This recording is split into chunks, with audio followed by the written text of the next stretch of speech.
Captain Jake Morrison stood on the bridge of the USS Defiance and watched the stars through the main window. The ship was huge, bigger than any human vessel ever built before. Its black metal hull stretched for 2 miles in every direction. Strange. Blue lights ran along its surface, pulsing like a heartbeat. Jake had been captain for only 6 months, but he knew this ship was different.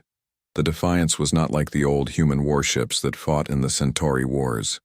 Those ships were built with guns and armor, built to fight like humans always fought.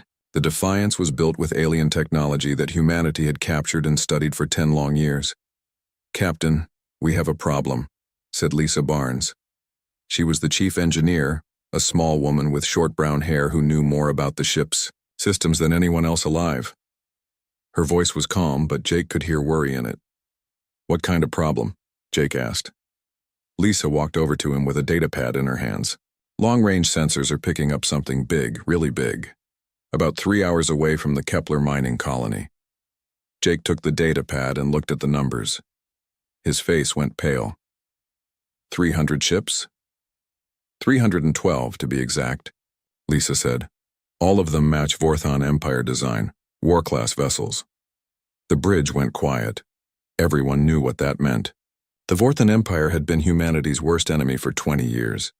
They were tall, gray aliens with 4 arms and black eyes that showed no mercy.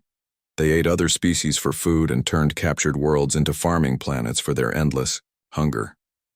Human colonies had been burning under Vorthon attacks for decades. "Get me Admiral Carter," Jake said to his communications officer. The main screen flickered to life. Admiral Sam Carter appeared, sitting in his office on Earth. He was an old man with white hair and scars on his face from the early wars. When he saw Jake's expression, his own face became serious. "Captain Morrison, what's your status?" "Admiral, we have a Vorthon fleet moving toward Kepler colony. Over 300 ships, the colony has maybe 50,000 people and no real defenses." Admiral Carter was quiet for a long moment. "Captain, our nearest fleet is 3 weeks away. The Mars battle group is still repairing damage from the last fight. You're the only ship in range." "Sir, it's 1 ship against 300. It's not just any ship, Captain. It's the Defiance. The quantum lock drive has been tested in simulations thousands of times. The weapons systems passed every trial, but we've never tested it in real combat." Jake looked around his bridge. His crew was young, most of them in their 20s and 30s. They had trained for 2 years on the new systems, but none of them had ever faced a real enemy fleet. The biggest battle any of them had seen was a fight against space pirates, with maybe 10 ships. "Admiral, what if the quantum lock system fails? What if we can't control it in battle?" Admiral Carter leaned forward. "Then 50,000 people die, and the Vorthon Empire moves 1 step closer to Earth. Captain, this is why we built the Defiance. This is the moment we've been preparing for." The screen went dark. Jake turned to look at his crew. They were all watching him, waiting for orders. He could see fear in some faces, excitement in others. Lisa Barnes stepped up beside him. "Captain, I need to tell you something about the quantum lock drive," she said quietly. "The simulations were good, but real space is different. When we activate the system, the ship will exist in multiple dimensions at the same time.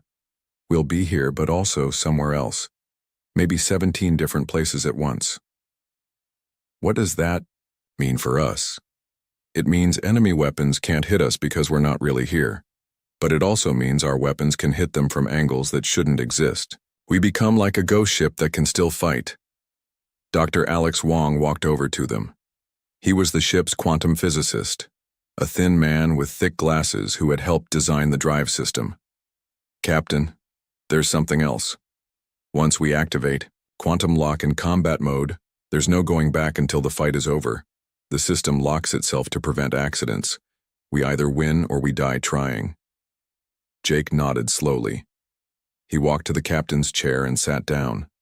The leather was new and still smelled like the factory where it was made. He pressed a button that connected him to the entire ship. "All hands, this is the captain. In 2 hours we will engage a Vorthon fleet that outnumbers us 300 to 1. I won't lie to you. This will be the hardest fight any human has ever faced. But we have something they don't. We have technology they can't understand. We have the quantum lock drive." He paused and looked out at the stars again. Somewhere out there, Alien ships were moving toward innocent people who had no way to defend themselves. The Vorthon Empire thinks humans are weak. They think we're just another species to be conquered and eaten. Today we show them they're wrong. Today we show the galaxy that humanity doesn't just survive. We win. Jake closed the communication channel. The bridge was quiet except for the soft hum of the ship's engines. Lisa Barnes was already working at her station, preparing the quantum lock drive for combat. Dr. Wong was checking the weapon systems. The rest of the crew moved to their battle stations. In 2 hours, the USS Defiance would face the largest alien fleet in known space. One human ship against an empire that had conquered 47 different species. Jake Morrison had never felt so afraid or so ready to fight in his entire life. 2 hours later, the USS Defiance dropped out of faster-than-light travel at the edge of the Kepler system. Captain Jake Morrison watched the main screen as hundreds of alien ships appeared in front of them. The Vorthon fleet looked like a cloud of dark metal insects floating in space. Each ship was twice the size of old human warships, covered in spikes and weapon ports that glowed red in the darkness. "My God," whispered Lieutenant Commander Rick Stone, the weapons officer. He was a big man with strong hands, but now those hands were shaking as he looked at his control panel. "I count 312 enemy vessels. All of them are armed and ready to fight." The largest Vorthon ship sat in the center of the fleet. It was massive, almost as big as a space station. Strange symbols covered its hull, and Jake knew this was the command ship of War Prime Tekzul, one of the most feared Vorthon leaders in the galaxy. "Captain, they're trying to communicate with us," said the communications officer. "Put them on screen." The main display changed to show the inside of the alien command ship. War Prime Tekzul stood in the center, a giant creature with gray skin and 4 powerful arms.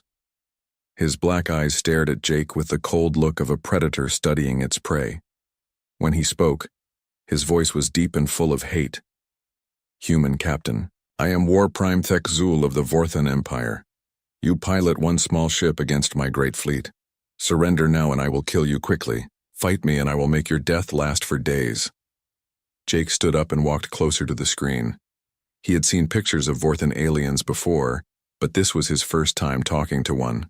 The creature was even more frightening in person, but Jake kept his voice steady.